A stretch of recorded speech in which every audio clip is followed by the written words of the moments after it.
माझी सुनबाई मोहिनी लक्ष्मण गायकवाड प्रभाग क्रमांक 8 मध्ये या ठिकाणी ओपन महिलाच्या जागेवर उभी आहे। आणि आज जे काही अपक्ष उमेदवार यांनी अर्ज भरले होते त्यातनं जवळपास सगळ्यांनीच आज वापस घेतले।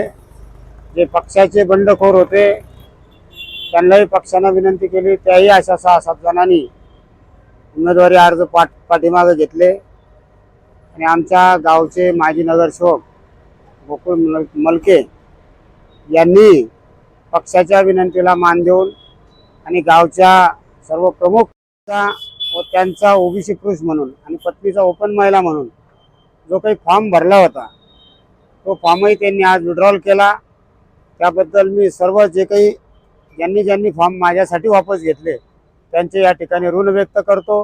मी आज जाहीर करतो, या ठिकाणी प्रभाग क्रमांक 8 मध्ये आमचे 4ही उमेदवार कमीत कमी 6-6 हजार मताच्या लीडनी या ठिकाणी निवडून येतील असा आमचा या ठिकाणी विश्वास आहे।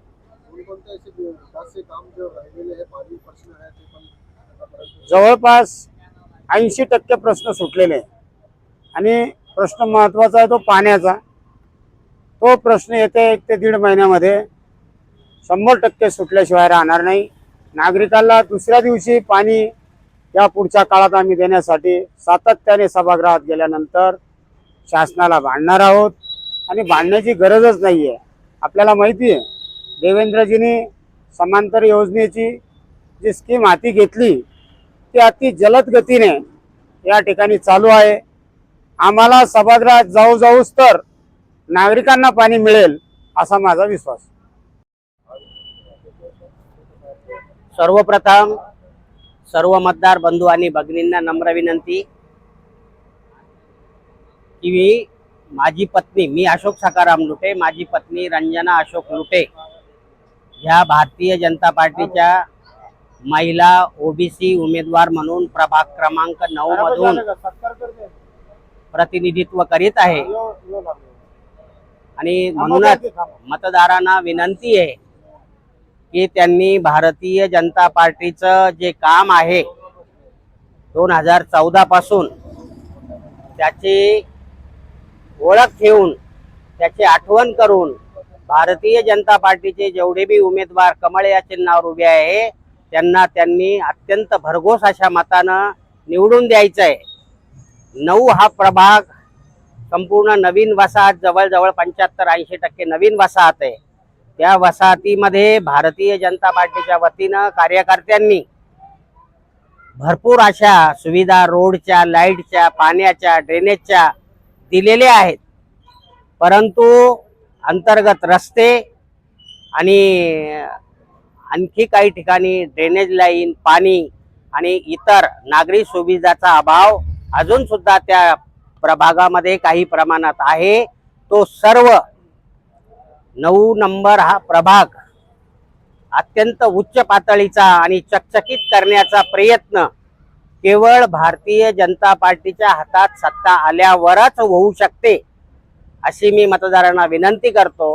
आणि त्यांनी भारतीय जनता पार्टीचे सर्व उमेदवार बहुमतानं विजयी करून विकास करण्याची संधी द्यावी। मला तेच सांगायचं की लाडकी बहीण योजना अत्यंत महत्वाकांक्षी अशी ही योजना आहे। तळागाळातील बहिणींना रोजमर्जाच्या घर खर्चाची सुद्धा चिंता पहिले वाटत होती, परंतु लाडकी बहिणीचे भाऊ आदरणीय आमचे मुख्यमंत्री देवेंद्र फडणवीस साहेब भारतीय जनता पार्टीच्या संकल्पनेतून ही महत्वाकांक्षी योजना चालू केलेली आहे आणि तिचा फायदा तळागाळातील सर्व लाडक्या बहिणींना होत असून ती लाडकी बहीण योजना शेवटपर्यंत अनेक दिवस जर चालू ठेवायची असेल तर भारतीय जनता पार्टीचे उमेदवार बहुमताने विजयी करणं जरुरी आहे। अनेक प्रकारच्या घरकुलच्या योजना आहे, महानगरपालिका स्वायत्त संस्थेच्या घरकुल योजना आहे, राज्य सरकारच्या योजना आहे। त्या सर्व योजनेचा लाभ बहुतेक 60%, 70% योजनेचा लाभ जे बेघर लोक आहेत, ज्यांना घरं नाही, त्यांना मिळालेले आहे. 40% अजून काही लोक उपेक्षित आहेत, त्यांना सुद्धा या योजनेचा लाभ देण्याचा भारतीय जनता पार्टीच्या वतीनं 100% प्रयत्न करण्यात येईल. धन्यवाद.